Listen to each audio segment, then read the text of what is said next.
Tu ne comprends pas ce que sont les classes grammaticales? Eh bien, je vais te l'expliquer. Les classes grammaticales, on les appelle également les natures des mots. La nature d'un mot, ça veut dire qu'il ne change pas. Il garde toujours la même nature à quelques exceptions près. Par exemple, si tu prends le nom chien, il reste un nom. Dans la phrase « le chien voit le chat », il est sujet. Dans la phrase « le chat voit le chien », il est CO. Dans tous les cas, il reste un nom. Voilà un petit truc que je te conseille. Prends tes 10 doigts. Imagine déjà que sur ta main droite, tu as les classes grammaticales variables et sur ta main gauche, tu as les classes grammaticales invariables. Dans les classes grammaticales variables, la première et la plus importante, c'est le verbe. C'est lui qui va être le noyau de la phrase. Ensuite, tu as le nom. Autour du nom, tu as le déterminant. Dans les déterminants, tu as de nombreux éléments. Tu as par exemple les articles, les déterminants démonstratifs, possessifs, indéfinis, les numéros cardinaux, relatifs, exclamatifs et interrogatifs. Auparavant, ils étaient appelés adjectifs. Or, cette appellation ne correspond pas à leur rôle, qui est, comme pour l'article, de déterminer un nom, qu'il précède presque toujours.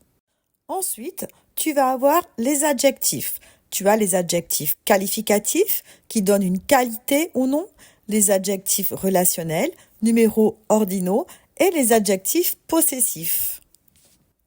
Toujours dans la catégorie des classes grammaticales variables, tu as les pronoms. Dans ces pronoms, tu as les pronoms relatifs, qui, que, quoi, dont, où, auquel, duquel, lequel et tous les composés de quel. Tu as aussi les pronoms démonstratifs, ça, ce, ceci, cela, celui-ci, celui-là.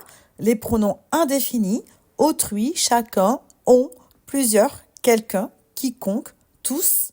Les pronoms interrogatifs, les pronoms personnels, je, me, moi, tu, te, etc. Les pronoms possessifs, le mien, le tien, le vôtre, le nôtre, le leur. Et ces fameux pronoms relatifs. Attention, le pronom on a la particularité d'être à la fois indéfini et personnel. Il ne peut renvoyer qu'à des êtres animés. On appelle antécédent le mot ou le groupe de mots représenté par le pronom qui le reprend. Le pronom sert la plupart du temps à remplacer le nom ou le groupe de mots déjà employé à un autre endroit du texte. Il peut aussi représenter le nom de quelqu'un qui est absent. Par exemple, tu, il ou elle. Dans ce cas, ce sont des pronoms personnels. Voilà pour les classes grammaticales variables. Regardons maintenant les classes grammaticales invariables. La première des classes grammaticales invariables, ce sont les adverbes. Les adverbes sont très importants dans la phrase. Ils servent à changer le sens d'un mot, c'est-à-dire d'un nom, d'un autre adverbe, d'un verbe ou même carrément de la phrase. Par exemple, je mange, je ne mange pas. Les adverbes, la plupart du temps, sont formés avec des adjectifs que l'on met au féminin et auxquels on rajoute le suffixe ment. En effet, en latin, le mot mens, mentis, qui désigne l'esprit, est un mot féminin. Quand on veut former, par exemple, un adverbe avec l'adjectif nul, on le met au féminin, nul, et on rajoute ment. Cela donne nullement. On trouve également les prépositions, à, dans, par, pour, envers, avec de, son, sous, sur, chez, etc. Ces prépositions sont très importantes. Par exemple, elles servent à former le complément du nom dans les fonctions grammaticales. Après une préposition, si tu as un verbe et que tu entends le son « et », il s'agit la plupart du temps d'un verbe à l'infinitif. Tu as également les conjonctions. Les conjonctions peuvent être des conjonctions de coordination, mais ou et or ni car, ou des conjonctions de subordination qui serviront à former des propositions subordonnées conjonctives.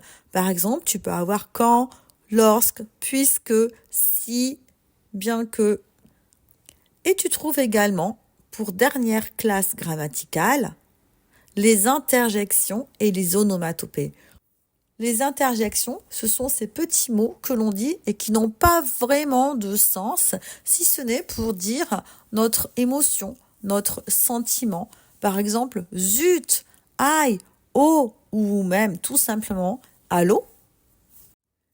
Les onomatopées, elles, désignent un son dans la bande dessinée. Boum, par exemple. Voilà, j'espère que tu as mieux compris les classes grammaticales. Les classes grammaticales sont très importantes pour mieux comprendre comment s'organise une phrase. Elles te permettent de savoir ce que vont être les fonctions des mots dans la phrase. C'est pourquoi il est important de les connaître par cœur.